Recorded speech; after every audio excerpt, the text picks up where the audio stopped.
Bienvenue à cette conférence de presse de l'opposition officielle pour dénoncer la disparition du programme d'expérience québécoise. Donc, on va commencer avec le député de l'Acadie, André-Albert Morin, qui est également porte-parole de l'opposition officielle en matière d'immigration, de francisation et d'intégration.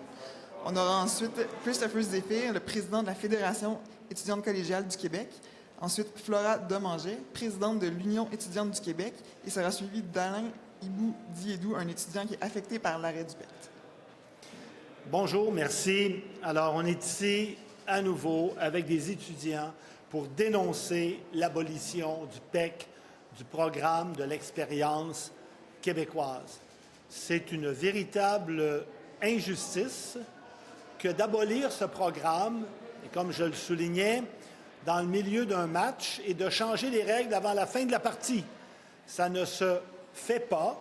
Il faut rappeler que le gouvernement de la CAQ, dans ses programmes, a invité un très grand nombre d'étudiants étrangers à venir étudier dans nos universités. Quand ces gens-là sont partis, le programme PEC existait, il était ouvert, ils avaient donc un plan de vie, un avenir. Certains ont découvert, évidemment, bien sûr, comment le Québec est une terre d'accueil, une terre magnifique, et donc ils ont voulu rester. Mais voilà, dans le milieu de la partie, le gouvernement change les règles, abolit le programme, l'a suspendu d'abord, on espérait qu'il revienne, mais il a été aboli par la suite. Imaginez le désarroi de ces étudiants, leur programme est brisé, leur vie est évidemment affectée. C'est un impact majeur pour tous ces étudiants qui avaient un projet d'études.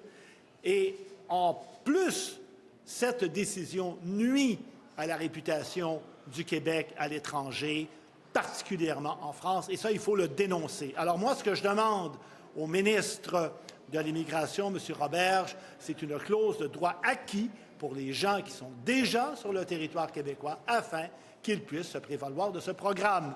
Je cède maintenant la parole aux collègues qui sont avec moi. Bonjour, je m'appelle Christopher Zéphir et je suis président de la Fédération étudiante collégiale du Québec. La FEC représente plus de 70 000 personnes étudiantes au sein de 30 associations étudiantes réparties à travers 13 régions administratives de l'Abitibi-Témiscamingue jusqu'en Gaspésie. Je prends aujourd'hui la parole aux côtés de l'Union étudiante du Québec, du Parti libéral du Québec, de l'Association étudiante du Cégep Gérald Godin et de d'autres associations afin de dénoncer une décision injuste, précipitée et profondément déconnectée de la réalité que vivent les personnes étudiantes au Québec. L'annulation du programme de l'expérience québécoise, particulièrement le volet diplômé, c'est plus qu'un changement administratif. C'est une fermeture de porte, c'est un recul et c'est un message extrêmement inquiétant envoyé à des milliers de jeunes déjà intégrés, déjà enracinés, déjà engagés dans notre société. Le PEC offrait une voie claire et simple pour obtenir la résidence permanente. Ce n'était pas un passe-droit, c'était une reconnaissance. Une reconnaissance que ces personnes étudiantes parlent français, vivent ici, étudient ici, travaillent ici et participent activement à la vitalité culturelle, sociale et économique du Québec. En abolissant le programme de l'expérience québécoise, ce que le gouvernement fait, encore une fois, c'est abandonner les personnes étudiantes internationales. On leur dit « Venez étudier chez nous, payez vos frais, comblez nos besoins de main-d'œuvre, mais une fois diplômés, bonne chance, débrouillez-vous. » Cette incohérence a un coût humain. L'insécurité, le stress, la peur de devoir quitter une vie qu'on s'est construite ici. Le PEC n'était pas seulement efficace, il permettait au Québec de retenir des talents déjà formés, déjà intégrés chez eux. L'abolir, c'est se tirer une balle dans le pied. C'est envoyer le message que le Québec n'est plus un lieu que l'on peut envisager son avenir sereinement. Notre reconnaissance de programmes similaires représente un pas dans la bonne direction, mais il demeure largement insuffisant. Nous demandons au gouvernement de reconnaître la contribution immense des étudiants internationaux et surtout de respecter celles et ceux qui ont choisi le Québec, non seulement pour étudier, mais pour y vivre, travailler et y contribuer pleinement. Le Québec a besoin d'eux et aujourd'hui, plus que jamais, il doit leur démontrer qu'il veut réellement les garder. Je passe maintenant la parole à l'Union étudiante du Québec. Bonjour à vous. Je m'appelle Flora Domanger et je suis présidente de l'Union étudiante du Québec. L'UEC regroupe 15 associations universitaires et représente près de 117 000 personnes étudiantes à travers le Québec, de Rouyn-Noranda à Chicoutimi, en passant par Gatineau, Montréal, Sherbrooke, Drummondville et Lévis. Aujourd'hui, nous sommes aux côtés du Parti libéral du Québec et de la Fédération étudiante collégiale du Québec et nos associations étudiantes pour dénoncer les politiques anti-immigration du gouvernement de la CAQ. Nous dénonçons particulièrement l'abolition du programme de l'expérience québécoise, donc le PEQ. Cette décision injuste, incompréhensible et lourde de conséquences fragilise la vie de nombreuses familles et personnes étudiantes internationales qui veulent s'établir au Québec. Il faut rappeler que les personnes étudiantes internationales contribuent directement à notre société et à notre économie. Elles étudient, travaillent, consomment localement, participent à la création de savoir et jouent un rôle indispensable dans la recherche et l'innovation. Elles sont présentes dans nos laboratoires, dans nos entreprises, dans nos communautés. Elles enrichissent notre culture et participent à la vitalité de nos régions. Le gouvernement les a invités à venir ici, leur promettant un avenir au Québec grâce au PEQ. Aujourd'hui, il revient sur sa parole, créant un climat d'incertitude et d'angoisse et envoyant un message à l'international, le message que le Québec n'est plus un endroit fiable pour venir étudier et s'établir. Cette volte-face ne nuit pas seulement aux personnes étudiantes internationales, elle nuit à la réputation du Québec, à sa capacité d'attirer les talents et à son avenir économique. Nous recevons chaque semaine des témoignages bouleversants de personnes étudiantes internationales qui ne savent plus si elles pourront poursuivre leur vie ici. Certaines sont au Québec depuis 2, 3, parfois 8 ans. Elles ont construit leurs avenirs, elles sont intégrées, elles ont appris le français, elles contribuent à nos communautés. Et maintenant, elles doivent tout mettre en pause à cause des politiques anti-immigration du gouvernement de la CAQ. Dans un contexte de pénurie de main-d'œuvre, alors que le Québec a besoin de soutien dans ses hôpitaux, ses écoles, ses entreprises et ses laboratoires, le gouvernement ferme la porte à celles et ceux qui contribuent déjà activement à notre société. C'est une contradiction flagrante. D'un côté, on dit que le Québec manque de bras et de talents, et de l'autre, on refuse de reconnaître celles et ceux qui sont déjà ici et qui veulent s'établir durablement. Rappelons que même le ministre de l'Immigration a reconnu que les personnes étudiantes internationales représentent la meilleure immigration possible. Formées ici, intégrées dans nos milieux, prêts à contribuer pleinement au Québec. Alors pourquoi leur tourner le dos? Pourquoi briser une promesse qui leur avait été faite? Nous demandons donc au gouvernement de revenir sur sa décision et de permettre aux personnes internationales déjà établies au Québec d'avoir accès à une voie d'accès rapide à la résidence permanente, comme cela leur avait été promis. Il en va de la crédibilité du Québec, de l'équité envers celles et ceux qui ont choisi de venir dans notre société et à notre capacité à bâtir un avenir prospère et inclusif. Le Québec doit envoyer un message clair. Ici, nous valorisons les personnes étudiantes internationales. Ici, nous reconnaissons leur apport. Ici, nous respectons notre parole. Merci, et je laisserai maintenant la parole à Alain Hibou, étudiant au Cégep Gérald-Gondin.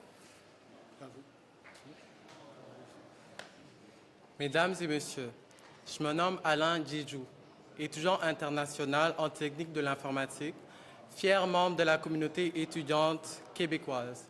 Aujourd'hui, si je prends parole, ce n'est pas seulement en mon nom, mais aussi au nom de ceux et celles qui, comme moi, ont choisi le Québec, avec le cœur et qui, aujourd'hui, voient leur avenir menacé. Je suis arrivé ici à l'automne 2024, animé par une grande estime par le Québec, pour sa culture, sa langue, pour ses valeurs. Et très vite, je m'y suis plongé les deux bras en avant. Pour moi, m'intégrer, ce n'était pas seulement m'adapter. C'était participer, c'était pouvoir dire que je contribuais à faire quelque chose de plus grand qu'il ne l'était déjà. J'ai rejoint des comités étudiants, organisé des activités, soutenu des services d'entraide, participé à des initiatives contre l'insécurité alimentaire et collaboré avec la FEC pour améliorer la vie étudiante. J'ai voulu rendre au Québec ce qu'il m'a donné, une chance. Et ce Québec m'a répondu, il m'a donné une voix, une confiance, mais surtout une communauté. En à peine un an, j'ai été élu président de mon association étudiante au Cégep Gérald-Gondin. Pour moi, c'était une preuve que j'étais ici, un étudiant comme les autres, qu'il n'y avait aucune différence entre un Québécois et moi. J'étais enfin devenu un vrai Québécois. Et je l'ai cru, naïvement peut-être, mais sincèrement. De tout mon cœur, j'ai cru qu'un jour je serais réellement Québécois, reconnu pour mon engagement, mon travail, pour mes efforts de devenir comme les autres. Mais aujourd'hui, force est de constater que le gouvernement de la CAQ ne tient pas compte de ces rêves-là, ni des miens, ni de ceux des milliers d'autres personnes qui, comme moi, ont tout investi avec l'espoir de bâtir une vie ici. On nous avait promis une place, et maintenant on nous dit que cette place n'est peut-être qu'une illusion. Le programme de l'expérience québécoise, le PEQ, n'est pas un simple programme administratif qu'on retire du jour au lendemain. Pour nous, le PEQ, c'est un avenir, c'est une promesse, c'est la reconnaissance officielle d'une intégration déjà accomplie. Pour certains, ce ne sont que des chiffres, mais pour nous, ce sont des familles qui ont fait confiance au Québec. Ce sont des parcours de vie qu'on a encouragés à s'enraciner et qui maintenant sont forcés de se voir déracinés encore une fois. On m'a souvent dit, Alain, tu es ici chez toi. Si tu donnes à ta communauté, personne ne fera de différence. Tu seras un vrai Québécois. Ce qui veut dire, tu étudies ici, tu travailles ici, tu vis ici et tu es chez toi ici. Et aujourd'hui, on nous dit que tout cela, eh bien, c'est terminé. Qu'aujourd'hui, malgré les promesses, malgré les espoirs donnés, eh bien, c'est fini. L'abolition du PEC ne couperait pas seulement dans un processus administratif. Elle coupe dans la confiance, dans la stabilité, dans la réputation du Québec comme terre d'accueil. Elle coupe dans l'avenir de milliers de jeunes qui, chaque jour, travaillent, étudient, payent leurs impôts et participent activement à la vitalité de la société. Ces personnes ne sont pas des variables d'ajustement. Elles sont déjà une force vive. Elles sont déjà des membres à part entière de nos campus, de nos milieux de travail, de nos communautés. Au nom des étudiants internationaux que je représente aujourd'hui, je vous le dis avec respect mais fermeté, il n'est pas trop tard pour corriger votre erreur. Il n'est pas trop tard pour protéger ce qui fait la force du Québec, l'équité, l'intégrité et la diversité. Nous ne demandons pas un privilège, nous demandons que la promesse faite soit tenue. Nous demandons que l'intégration sincère soit reconnue. Nous demandons un parcours clair, juste et humain vers l'avenir que nous construisons déjà ici. Je veux m'établir au Québec, je veux travailler au Québec, je veux servir ici. Je veux donner à cette société ce qu'elle m'a permis de recevoir. Et je sais que je ne suis pas seul. Des milliers de jeunes comme moi ont choisi le Québec, parfois au prix de tout quitter, parce qu'ils croyaient en sa parole. Être Québécois est une chance et nous en sommes conscients. Donnez-nous donc l'opportunité de la mériter avec notre travail acharné et nos efforts inconditionnels. Laissez-nous devenir Québécois. Merci. Alors, c'est ce qui complète cette conférence de presse. Merci.